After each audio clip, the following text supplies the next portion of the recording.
Assalamualaikum warahmatullahi wabarakatuh. Apa kabar anak ibu semua? Semoga anak ibu semuanya selalu dalam keadaan sehat walafiat. Amin amin ya rabbal alamin. Baiklah, anak ibu semuanya, hari ini kita akan belajar tentang berkarya seni lukis. Oke, ibu langsung saja. KD kita hari ini adalah memahami unsur, prinsip, teknik, dan prosedur berkarya seni lukis dengan berbagai bahan. Indikatornya menjelaskan pengertian seni lukis dan unsur-unsur seni lukis. Yang kedua, mengidentifikasikan tujuan dan tema karya seni lukis. Tujuan dari pembelajaran seni lukis adalah yang pertama, siswa mampu menjelaskan pengertian seni lukis dan unsur seni lukis. Yang kedua, siswa mampu mengidentifikasi tujuan dan tema karya seni lukis. Kita langsung saja ke materi pengertian seni lukis. Apakah anak ibu tahu dan memahami apa itu pengertian seni lukis? Oke, baiklah, akan ibu jelaskan. Seni lukis adalah salah satu cabang dari seni rupa. Ya, seni lukis merupakan pengembangan dari gambar dan biasanya memiliki keunikan atau ciri khas sendiri. Oke, itu tadi pengertian seni lukis. Kemudian ada lagi istilahnya melukis ya. Melukis adalah kegiatan mengolah medium 2 dimensi atau permukaan datar dari objek 3 dimensi untuk mendapatkan kesan tertentu dengan melibatkan ekspresi, emosi, dan gagasan pencipta secara penuh. Ya, jadi perbedaannya ya, melukis itu adalah berarti sebuah kegiatan yang kita lakukan untuk menghasilkan sebuah karya dengan cara mencoret atau mengolah medium 2 dimensi atau permukaan datar dari objek 3 dimensi untuk mendapatkan kesan tertentu. Oke, paham anak ibu? Baiklah anak ibu semua, setelah anak ibu memahami pengertian seni lukis ya, selanjutnya ibu akan menjelaskan tentang unsur-unsur seni lukis ya. Unsur seni lukis terbagi menjadi 2, yaitu visual dan non visual.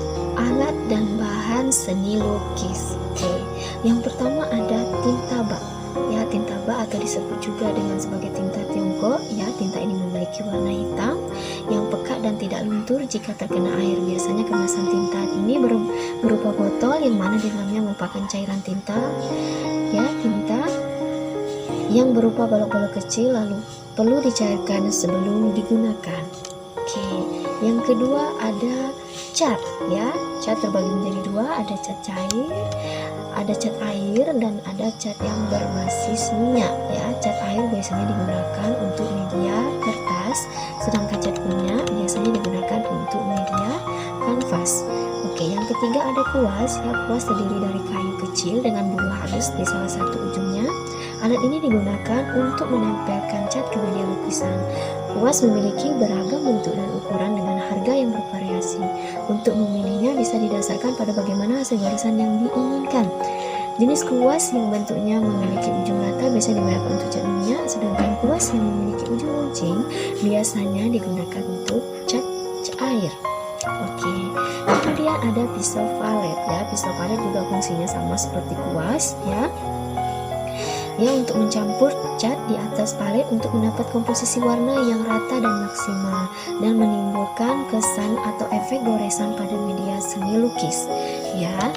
Kemudian yang kelima ada palet ya. Palet di sini gunanya adalah sebagai tempat penampung cat yang ingin kita padu-padankan atau yang ingin kita gunakan sebagai lukisan kita.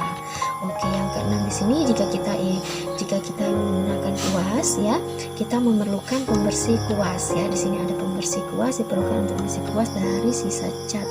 Kemudian ada easel ya. Easel di sini kalau kita menggunakan kanvas tuh biasanya agar kita lebih mudah untuk menggambarnya, kita menggunakan easel ya. Kemudian ada media di sini terbagi menjadi 2, ada media kertas dan juga ada media kanvas. Oke ya, kalau kertas anak ibu sudah paham ya. Kertas memiliki daya serap yang tinggi. Media ini bisa dilukis dengan menggunakan cat cair. Kemudian kalau kanvas merupakan kain yang bisa digunakan sebagai media untuk melukis. Media ini bisa digunakan untuk melukis dengan cat minyak. Tujuan berkarya seni lukis ya. Tujuan pertama yaitu adalah tujuan religius ya. Tujuan religius yaitu lukisan yang bisa mendekatkan diri kita kepada Sang Pencipta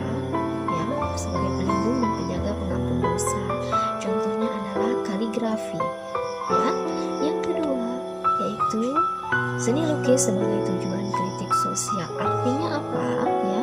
Artinya lukisan tersebut berisi atau mengandung sebuah kritikan sosial ya. Kritikan sosial artinya segala sesuatu yang sedang terjadi di sekitaran kita.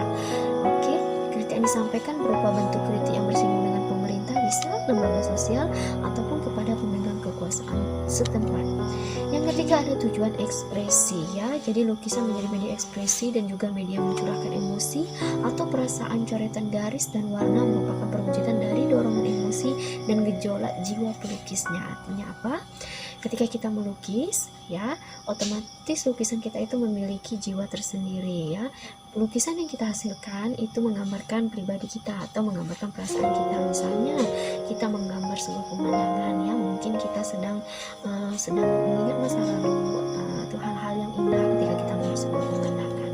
Contohnya seperti itu ya. Jadi merupakan tujuan atau media ekspresi.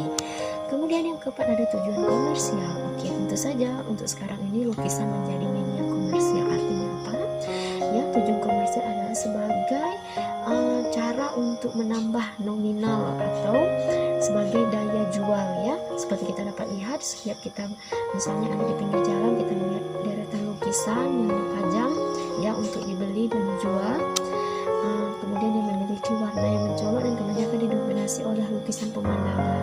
Tujuan penciptaannya lebih mengutarakan aspek komersial, berarti memiliki nilai jual. Adalah gagasan, ide atau pokok pikiran yang ada di dalam sebuah karya seni, baik dalam bentuk karya seni rupa 2 dimensi maupun seni rupa 3 dimensi. Macam-macam tema di dalam seni rupa.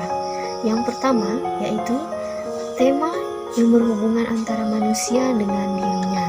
Ya, artinya apa? Artinya seseorang menuangkan idenya atau gagasannya ya, itu dia menggambarkan dirinya sendiri ya, seperti ini contohnya. Oke, kemudian yang kedua, tema hubungan antara manusia dengan manusia lainnya ya. Artinya apa? Artinya seorang pelukis itu dia menggambarkan seseorang yang ada di sekitarnya, bisa teman, ibu, ayah, adik atau keluarga lainnya, seperti ini contohnya. Kemudian yang ketiga yaitu tema hubungan antara manusia dengan alam sekitarnya. Ya, berarti di sini seorang pelukis dia melukis dengan isinya sebuah atau gambaran dari alam sekitarnya. Ya, bisa berupa pemandangan ataupun bisa berupa halaman rumah. Ya, pokoknya dia hubungan antara manusia dengan alam sekitarnya. Berarti yang menjadikan objeknya adalah pemandangan, bisa gunung, laut, sungai, sawah, hutan, perkampungan, dan masih banyak lagi objek alam yang dapat dijadikan lukisan. Seperti ini contohnya.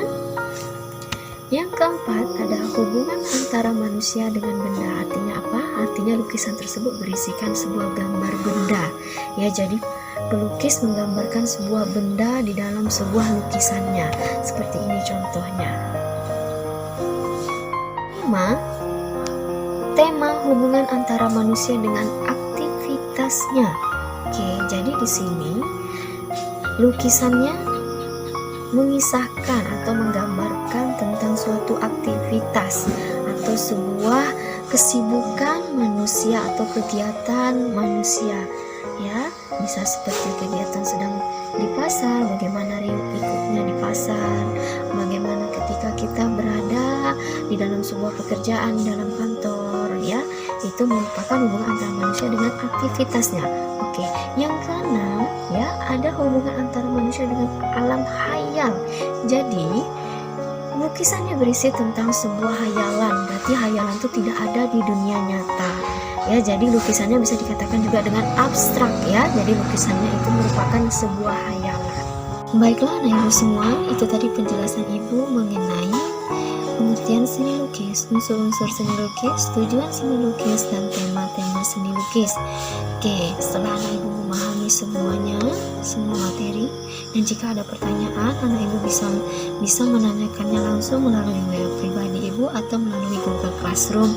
Oke. Baiklah, langsung saja anak ibu jawab pertanyaan, ya, jawab pertanyaan yang sudah Ibu berikan. Seperti yang pertama, apakah pengertian melukis? Anak Ibu bisa menjelaskan apa itu pengertian melukis. Yang kedua, tema apakah yang dipakai pelukis atau perupa dalam membuat lukisan ini atau membuat sebuah lukisan. Kemudian yang ketiga, sebutkanlah 5 tema seni lukis yang kamu ketahui, ya. Yang keempat, sebutkan unsur non visual pada seni lukis, ya. Terus yang kelima, ya, tugasnya yang memiliki poin yang sangat banyak. Buatlah sebuah lukisan pemandangan alam yang ada di sekitarmu, ya, dengan petunjuk atau syarat-syaratnya. Anak Ibu harus membuat konsep, ya. Konsep artinya tentukan tema apa yang ingin anak Ibu buat. Apakah manusia dengan dirinya sendiri, apakah manusia dengan aktivitasnya, ataukah manusia dengan manusia lainnya, ya. Kemudian tentukan bahan yang akan anak Ibu gunakan, ya. Bahannya misalnya anak Ibu menggunakan media kanvas atau kertas, menggunakan cat cair atau cat minyak, ya. Anak Ibu harus memilihnya. Kemudian yang keempat, sempurnakanlah lukisanmu dengan warna, ya. Berikanlah warna pada lukisanmu. Kemudian kelima, kirimlah tugas kamu melalui WA pribadi Ibu, ya. Terima kasih. Assalamualaikum warahmatullahi wabarakatuh.